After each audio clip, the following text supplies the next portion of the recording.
Uh, are we supposed to start looking at Kevin Durant different and start looking at his legacy different just based on this playoff run and this season? What's y'all thoughts? You want it, Chris? I'm the resident KD fan, so I'll let you go first before I shred the airways. Well, I mean, it's no secret. We all recognize KD's talent as a basketball player, but I think what we really need to look at is him as a person. He just wants to play ball. You know what I'm saying? So you asking him, people are putting these expectations on him, like he's supposed to be like a LeBron or Curry or Jordan, to be like the magnifying or the standard barrier of what a leader is supposed to be. But not everybody has that, rah top type of leadership, or bark at your teammates. Not everybody's going to have that Kobe Jordan mentality. So I look at KD as in he's just a basketball minded person. He just wants to hoop, where he doesn't care about all this social media stuff, even though he gets involved in it. He say he don't care, but he does. And it's like, I mean, let's be honest. The man don't brush his hair, don't put no lotion on. I ain't never seen him with a lady. Ain't even heard no rumors with him with a lady. So like he's about basketball, dog. Like for real. So that's how I look at him, and that's how I see his legacy. Now I look at his legacy talent wise. I don't look at it, I mean, they're always going to bring up him going to Golden State. They always going to bring that up. But I mean, we've had debates about it on the show before. The Warriors needed him just as much as he needed the Warriors. So at the end of the day, he's just going to always be a talented piece on your squad. But if you're looking for that leader, rah, hey, let's push through, play the mental game, that ain't him, man. Go ahead, Chris. Shred it up. So if we want to talk about Kevin Durant's legacy due to these playoff woes as of late, in the same breath, you have to mention LeBron's legacy, how he got swept twice in the finals. The times that he got bounced, he didn't make the playoffs with the Lakers. When he got bounced in the first round by the Suns, we got to talk about that too. If that's a tarnish on KD's legacy, then it's a tarnish on LeBron's legacy as well. But we don't hear that much about the two sweeps in the finals, the getting bounced in the first round, the not making it, not even making the play-in. So I don't think it's that much of a hit on Kevin Durant's legacy. Like you said, he just wants the ball, and you have to take into account everything that happened this season, right? The turmoil in Brooklyn, getting traded, the injuries, 2 injuries in Phoenix. So he had the injury when he got traded. He came back, played 3 games, and got hurt on a freak injury again. So he never really got. No matter how good he and Booker looked in the playoffs, that's him and Booker. They are hoopers, certified ballers. No matter what, they're gonna look good. So you put them together, cool, right? But he still doesn't have the chemistry with the rest of the team. They've only played less than 20 games together, including regular season and playoffs, right? Less than 20 games. Not to mention, you lost your bench in getting KD. So Booker and KD have been putting up astronomical numbers, right? And logging crazy minutes. Both of them were averaging over 30. So I think Booker was leading the playoffs, averaging 36, and KD was 6th, averaging 30 even. That's crazy when your two players are accounting for almost 70 points a game by themselves. You don't think that's taxing? Not to mention, let's talk about how they bounced the Clippers in 5. A Clippers team that with no Kawhi and with no PG was a very well-built team, and they still was running them. You know what's crazy, Chris? I can make a case that the Clippers could have won that series, and they should have. The Clippers could have won that series. They was in every game. It wasn't until middle end of the fourth quarter, Phoenix would get a crazy run, and then Westbrook would be the Westbrook of old, or the Clippers just start turning the ball over, and then it just became insurmountable. But you can say that the Clippers was in every game, and they stole the first one. They stole the first one, so it was, oh man, And they were even without Kawhi and PG after game 2, they were still in every game. It was back and forth. Like me watching those games, I was nervous. I'm like, man, if KD gets bounced in the first round by the Clippers with That's no crazy. PG and no Kawhi, I crazy. can't defend that. I cannot defend that. So after it was probably going to happen though. I mean, because if you want to be honest about it, the Phoenix Suns had no business even being competitive in the playoffs. Seriously, just like you said, man, getting rid of like Jay Crowder was a big piece they was trying to keep. For some reason they couldn't figure it out. Yeah, so they had to let him go. It's another score. They traded Mikal Bridges and Cam Johnson, let him go to bring KD in, and then CP3 is 38, 39 years old, man. I don't know what you can expect from all that, and that's a max player. So as far as bringing somebody in to help, they were strapped financially right now. I've been saying this even before the playoffs started. I was like, the Phoenix Suns should have never went to war with the soldiers that they had. They should have grabbed more reinforcements, and they didn't have to make a trade to do it after the KD situation. They could have went and just grabbed Dwight Howard. He was in shape. He was playing in Taiwan. And would you rather have Dwight Howard trying to guard Jokic, or would you rather have Ayton trying to guard him, or Landale or Bismarck Biyombo? Or they could have went and got Boogie Cousins. Would you rather have Boogie Cousins, who played with Jokic last year, so he practiced with him for at least half a season? Would you rather have Jokic trying to guard him, and then Jokic have to come out to the 3-point line where Boogie Cousins' range is at, right? And at least put some pressure on Jokic defense on the defensive end. Like, so you had two options as a free agent. DeMarcus Cousins and Dwight Howard. It wouldn't have cost you nothing but the vet minimum. They could have easily made their bench better. They could have easily got more. Would you rather come off the bench and have Torrey Craig shooting your threes, or Carmelo Anthony shooting your threes? You get what I'm saying? Like, did you really want Cam Payne to jump in the starting lineup when you wasn't even playing him before, right?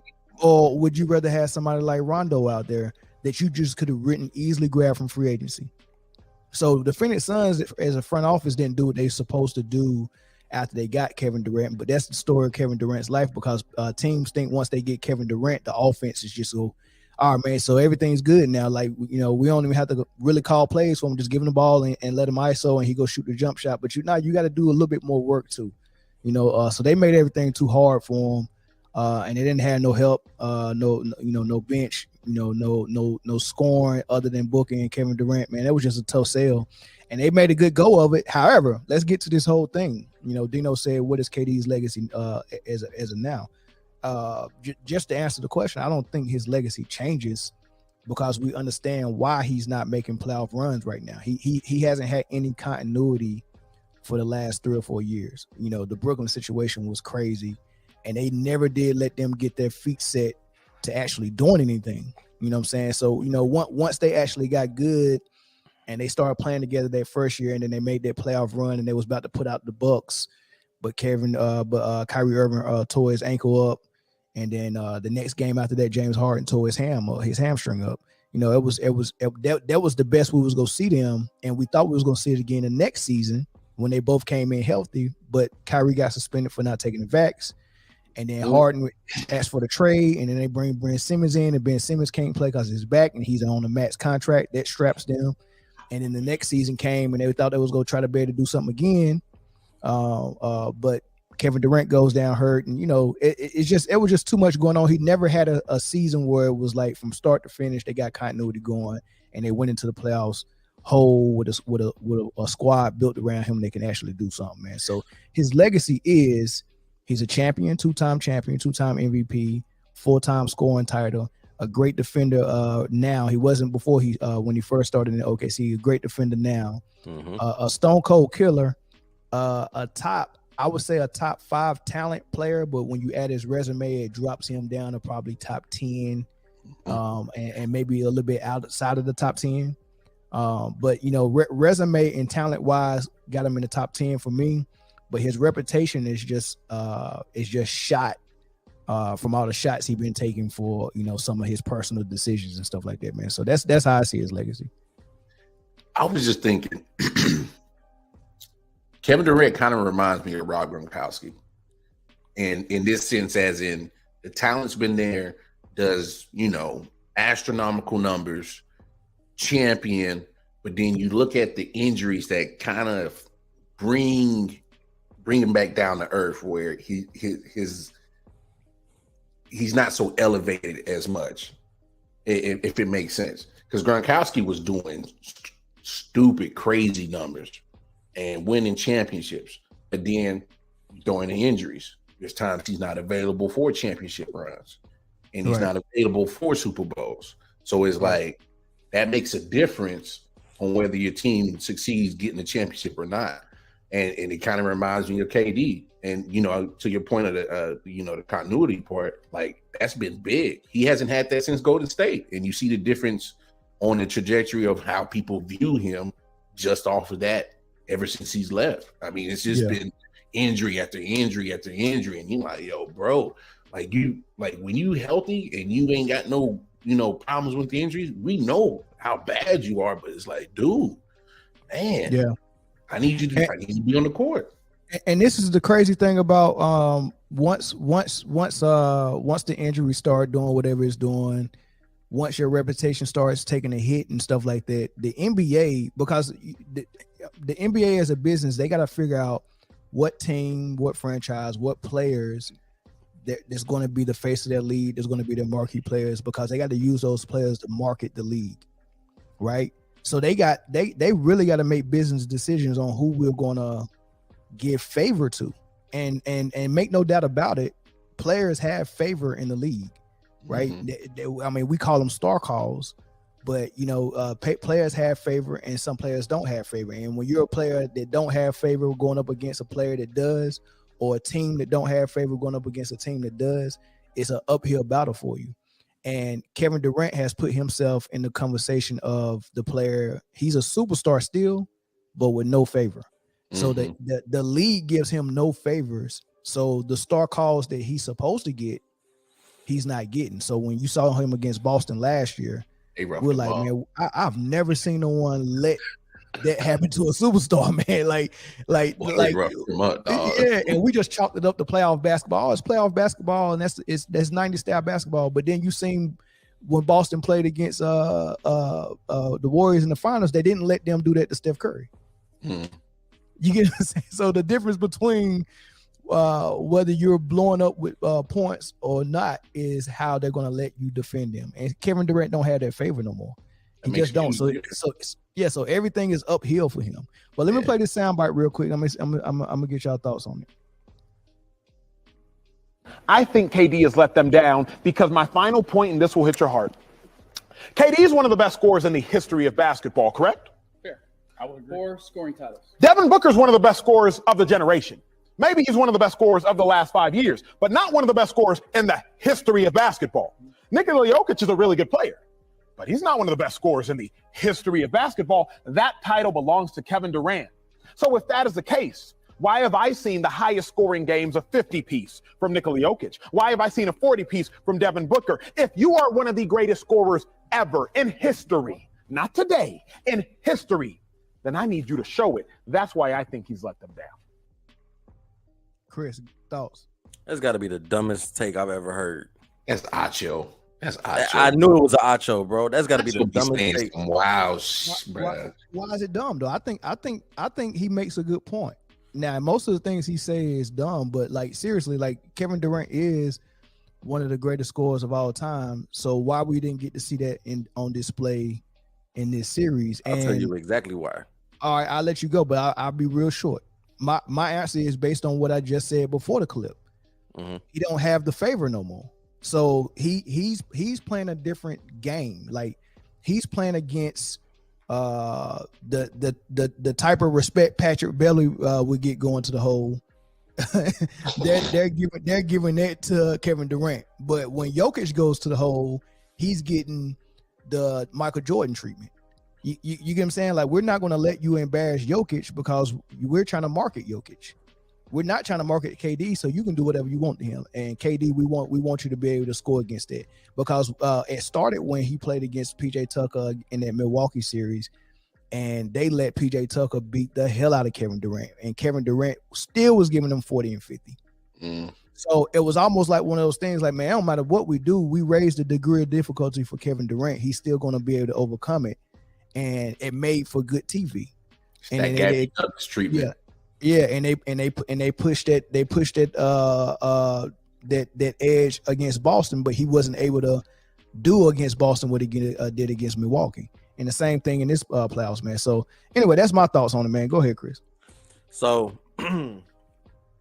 Devin Booker in one of the interviews, post-game interviews or something like that, when they asked how does it feel like playing with KD, like what does it do for your offense? What does it do for your game? You know, and he said KD being there is a distraction. It gives him the luxury to do whatever he wants.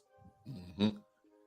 This is why Booker has been dropping 40 pieces, 35-point games on a consistent basis.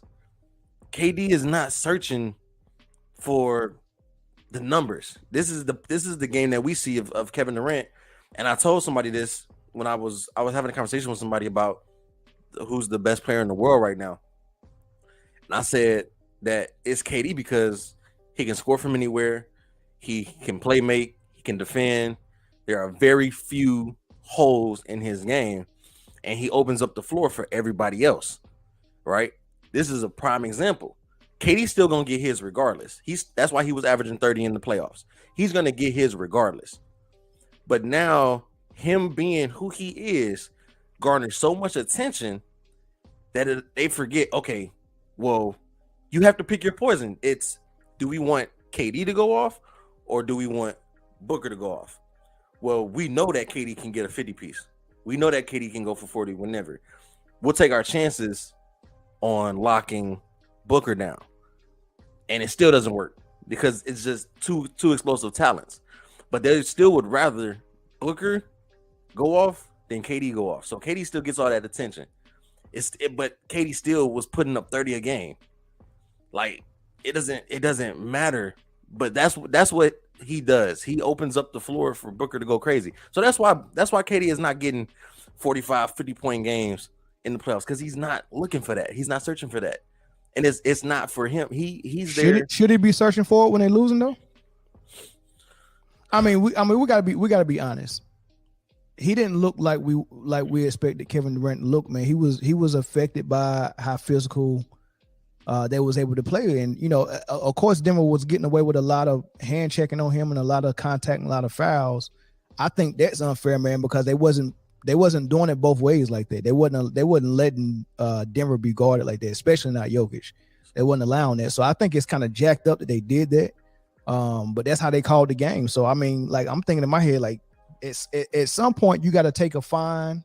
If you Monty Williams, you got to come out there, do what Steve Kerr did. Steve Kerr, and we'll talk about this in the next segment, but Steve Kerr, he out there begging for help from the referees. Oh, they flopping and all this stuff. And the funny thing about it is Steve Kerr, the topic of conversation is the illegal screens that they set for Steph and Clay.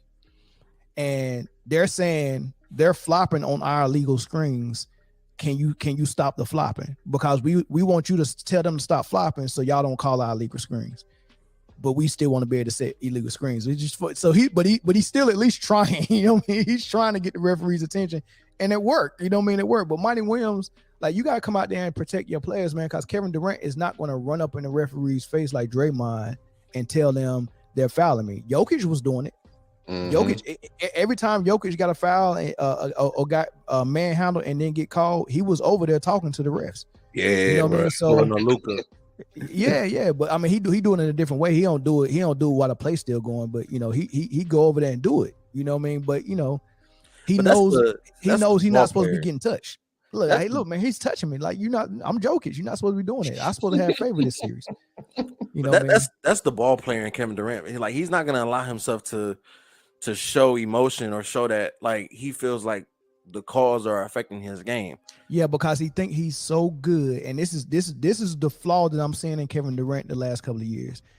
He's so good that he wants to be he wants to challenge himself to be able to beat the challenge that they're giving him by saying, okay, we're gonna allow them to foul you. Can you beat it? So he's trying to beat that And I know what that feels like. He's trying to beat something that most players would go and say, referees called that so I can get my stuff off. Yeah. But Kevin Durant's trying to accept the challenge and beat that. And the other thing he's doing is his jump shot is so good that he's relying on it. When I think sometimes just go get the layup, get the contact in the paint, and see if you can get to the line. But he's taking all that contact and saying, I'm still gonna rise up and pull this jump shot because I'm so good at it. So I think he got to change his mind a little bit. Like, look, man, well, instead of me getting in the post and turning over this shoulder and doing this fadeaway over you, let me go ahead and just hit the up and under and see if I can get something at the rim. That's why I want to see Kevin Durant start doing. He got it in his game, but he's trusting the jump shot too much. I got a call on the line. Dino, what's up? Fellas, what's goody? What's up? How we living? Good, man. Assalamu alaikum, brother. He's bacon. What's up, Dino? My brother. Hey, look, man. Look. Real talk.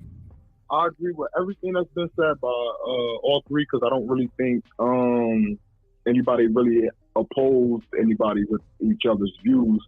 But real great point. That snippet you played, who was that talking? Emmanuel Acho. Acho, yeah. Okay. With that, I had sent in a comment. Could that have been a coaching issue? It could be. You know what I mean? Absolutely. Like, I feel like Monty could have probably seen that Durant grabbed so much attention. Well, I have another prolific scorer, so while they paying attention to KD, Booker go get yours. And then once you get hot, because we saw once Booker got hot, it didn't matter who you threw at him, he was still scoring. Right. Now the reason. Now I have something to actually add on to that as well. Last time I came on the live, remember I was speaking about chemistry. Chemistry is a huge thing in the playoffs. Denver, that chemistry that Jamal Murray and Jokic, I think I heard one of the reporters say it during the game, like their chemistry is similar to what Oscar Robertson and Moses Malone was doing. That's just that chemistry. That's really tough to beat, especially when you won't have much playing time together because you got traded over here mid-season, and in the midst, like you said, Chris, in the midst of that, you had that freak injury. So y'all really don't have, and then Chris Paul, you go down, which was almost guaranteed. You know what I mean? You feel me? Say guaranteed. So it's like there's no chemistry to be built there. And the two players that was really holding Phoenix together when Booker and CP wasn't, y'all traded them away. Cam Johnson and Mikal Bridges. Yep. So now you have a team with basically no chemistry at all, no room to build chemistry going against a team that's been playing together very well for the last 4 years, but -2 because Jamal Murray got hurt. You know what I mean? Yeah. But that chemistry was still there. And when Jamal Murray came back in the beginning of the season, we've seen it. It was like they didn't lose a step. They still had that chemistry. So I think that's still a tough task to ask of KD. Even if you go out there and ask, hey, man, we losing. I need you to score 40. Just, you know what I'm saying? That's still a tough task to do. I'm playing with a whole new group of guys. And, I mean, you have chemistry with Book from the USA team, but that's literally it. That's a tough task to ask anybody. 2 men versus 5, 7, that's tough to do for anybody. So yeah, and especially with Monty Williams, the first 2 games not trusting his bench at all. I'm talking about TJ Warren, Terrence Ross, Karen Payne. They didn't get in the game at all in the first game. Second game, I thought Phoenix Payne dropped 30 last night. He dropped 30 last night. Yeah, Phoenix actually had control over the second game, and then the bottom fell out at some point. Denver went on a run, but I think that was a little bit of coaching, but also a little bit of hands off the merchandise. Like this whole series for me boiled down to: are you going to allow us to beat Jokic up the way you're allowing us to beat up Kevin Durant? And the answer to that was no. We're going to let Bruce Brown, Aaron Gordon, even the rookie Christian Braun. It don't matter who guard Kevin Durant. We're going to allow them maximal contact. And Kevin Durant hasn't figured out. But when you guard Jokic, you got to guard him honest and do the best you can because we're not going to allow you to beat him up. Draymond Green beat him up last year in the Warriors series. And they allowed it, and the Warriors beat them pretty easily. So the series for me really boiled down to, hands off the merchandise approach to Jokic, but not